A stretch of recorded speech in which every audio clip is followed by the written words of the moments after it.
Well, that was phenomenal, and I think we're all touched in many different ways. The lessons learned, the relationship building, all of that touches us in many ways, our own personal experiences and our own hopes for what we hope to do in the future. I do want to open up for a few questions here. We've got a little bit of time. I know there's a number of people who are very interested in particular aspects of what you're doing, so if we can have a few questions, I think that would be great. In the back. Yes, Mr. Law.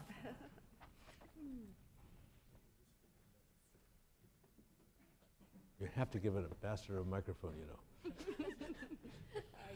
Yeah, once an ambassador, always an ambassador, yes.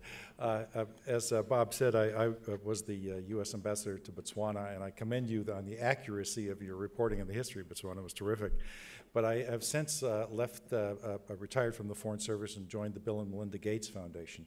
So when I knew I was coming here for this, I contacted Darren Horner from our Global Libraries program, who works on global libraries in Botswana, and I asked him if he had worked with you and knew you. And here's his response, and I'll quote it for you. I know Bob and Sarah well. They have been working with the government of Botswana for a number of years building libraries. Really nice public libraries, well-designed, truly a great model. The Global Libraries program, which is the Gates Foundation program, provides computers and training to the libraries they build. All of this becomes owned by government. Bob and Sarah are very dedicated to ensuring the library system in Botswana is having an impact on people, which is a philosophy that our Global Libraries program shares. They spend a good amount of time each year living in Botswana, and they are constantly working with library staff to improve services. This is to note that they do more than build libraries. They want to be sure the buildings are well used. So I want to say, on behalf of the Bill and Melinda Gates Foundation, kudos for the terrific job you've been doing, and keep up the good work. Thank you. Thank you.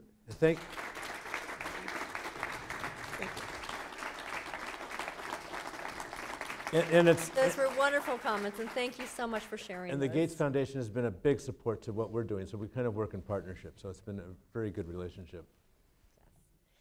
Some other questions. Jonathan. I'm just wondering, in today's globalized electronic world with amazing telepresence and other technologies, there's some capacity there to take advantage for, the $100 laptop type of thing to get further type of learning to children. I think that's certainly in the works, but luckily, we're working with the Bill and Melinda Gates Foundation, which is through HAP, they call it. And that is their area of expertise, and we're depending on that for their part of the program. So, but I think they certainly have lots of different ideas because they've had very big success stories in Chile and in other developing countries. And Botswana is their first country in Africa, I believe.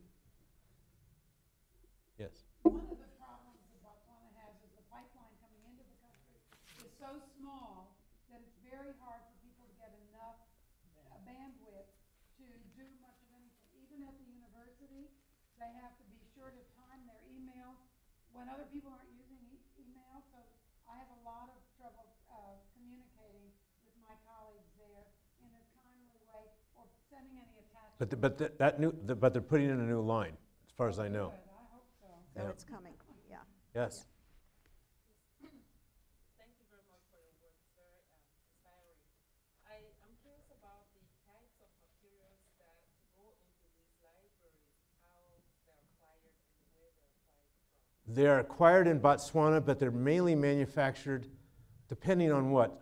Much of it is manufactured in South Africa, because we're right on the border of South Africa. But all the concrete products, the cement is made in Botswana, the bricks are made in Botswana. She might be talking about books. Are you talking about books? That's very interesting. I was wondering about that earlier. So I think, and I was thinking about books.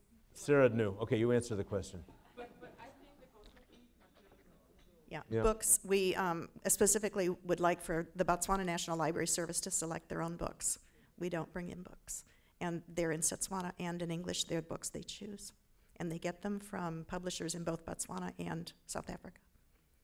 A few from, well, they do get some hand-me-downs from used books that do get shipped into the country, and sometimes they're appropriate, sometimes they're not. We like to see really good reading materials get passed along. Yeah. Yes. In almost all cases, there'll be a primary school right near the library. Yes. You mentioned some challenges with the older generations trying to inspire them to come and use the library. I was wondering, has there been a lot of cultural challenges trying to encourage people to use these? And if so, how do you try to overcome these? Well, you try to overcome it by having activities that they would enjoy being part of. That's why we insist that the librarians, here we go, America. See, I get caught. But we suggest or choose, let them choose the fact that they need to get outside of the library. A librarian cannot sit behind a desk in an office. One of the designs in our library are purposely done is there are no offices. None. And that was a big problem to start with. They all wanted to have offices, as they do in this country. We said, we want you to be on the floor working with the client. And they've come to enjoy that. That's not been brought up for the last 3 or 4 libraries. Yes?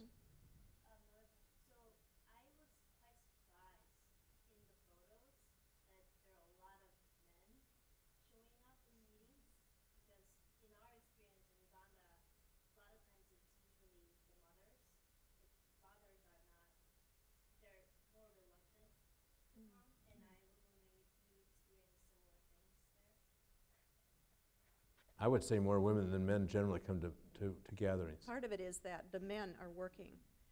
The men who have jobs, they're not even living in the village. They're off in the city working. Or they're in their fields.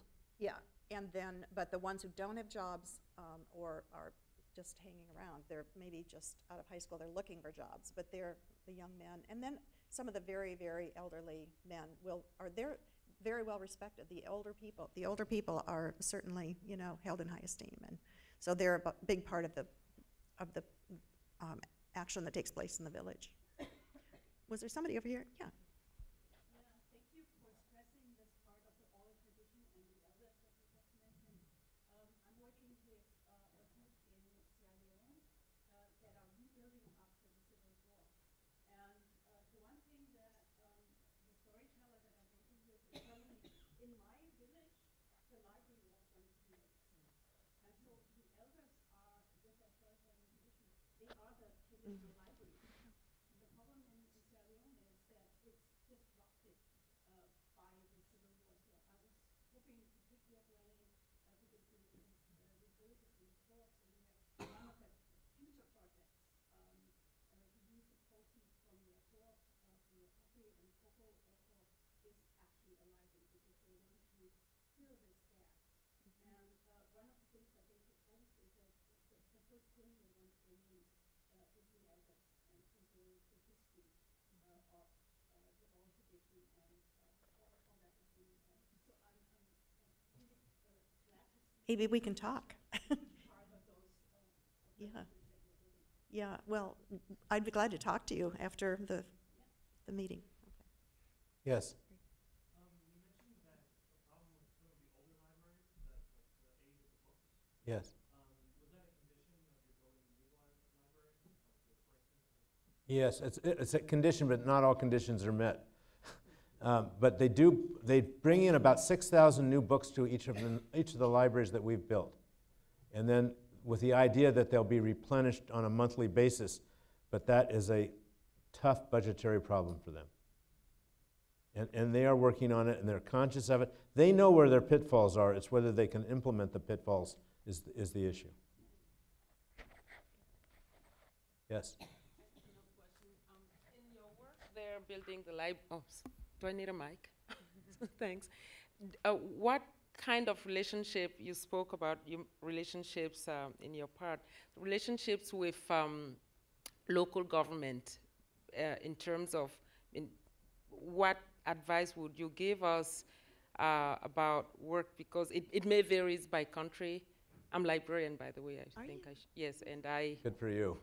I'm interested in the kind of work you do in a lot smaller ways. But in certain countries, a major roadblock sometimes is the government. And I was just wondering whether there is some wisdom that you can impart us here. I would say, for the most part, the government has been extremely cooperative. I mean, there certainly are roadblocks and budgetary roadblocks, but for the most part, if we came into the United States from Botswana and tried to build a library, I don't think we would have built our first library. It came from, Botswana to the United States. I think the roadblocks would be horrendous. So for the most part, I think that they've been very, we've met 2 presidents. It's like meeting a mayor. Of course, it's a very small country, but they've been all open to us, and they support what we're doing. Yes. We came from California as immigrants, and it only took one meeting of the Madison Council to approve this building. Is that right? So sometimes there aren't roadblocks. Right. Well, anyway, it's but I think for the most part, they have one of the big stumbling blocks that the Gates Foundation is dealing with, and we deal with, is internet connectivity. That's a big roadblock, but we're working on it. They're working on it. Yes.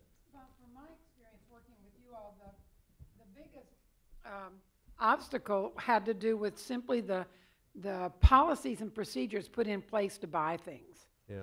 They don't do a very good job of buying collections because they have to do it and they have to put out a bid and take the lowest bidder. And sometimes these people don't know anything about books, but they know how to import things by the ton. Mm-hmm. So you get a big mishmash of stuff, some of which is very good and some of which is totally outdated and inappropriate. Yeah. Like the 2007 Well, taxes for dummies in 2008. Well, just imagine, though, in the United States, if Madison, Wisconsin was responsible for every library in Wisconsin, it just doesn't work very well. It's very difficult. And that's what they're faced with. And they don't have an alternative at the moment because the villages do not have a source of income and they do not have enough educated people in the villages to run libraries. So they're doing the best they can with what they've got, and far better than many, many developing countries. So it's kind of whatever. Yes. Anything else? Yes. One quick question. You said that their goal is to be an educated society. And informed and educated, yes. Right. What are some of their other efforts that they're doing, and do they value print materials and the concept of education, or is there a concept difference? They were basically not a reading society. They were a storytelling society. As the lady back there, the library was in the people's minds of what they knew. They did not have a language 100 years ago, I believe. Isn't that correct? A written language. So things are, think about us. Think of what our country was like when we were 45 years old. Not too exciting. It's different. So they've come a long ways, and yet we see it as we think it should be now. And that's why, again, the word patience is a critical term. Yes. Anything else? You've been a great audience, and thank you very much. Thank you. Thank you so much. Before everybody leaves, I have one thing I'd like to present to Bob and Sarah, the Robert and Sarah Rothschild Family Foundation, a token of our appreciation and recognition of the important work that you're doing, and we so are behind you, support you, and so glad you're here today. Thank you very much. Thank you. That's very, very nice. I'll show you how they shake in Botswana, like this. That way they know where this hand is. Okay, well, that concludes our program for the day. Thank you for being here and sharing this wonderful day with us. Thank you, Tasha and John. I encourage all of you to think about going over to the Memorial Union for the kickoff of the Wisconsin Science Festival, which is taking place for the next couple days back here at Union South. And again, thanks everybody for being here.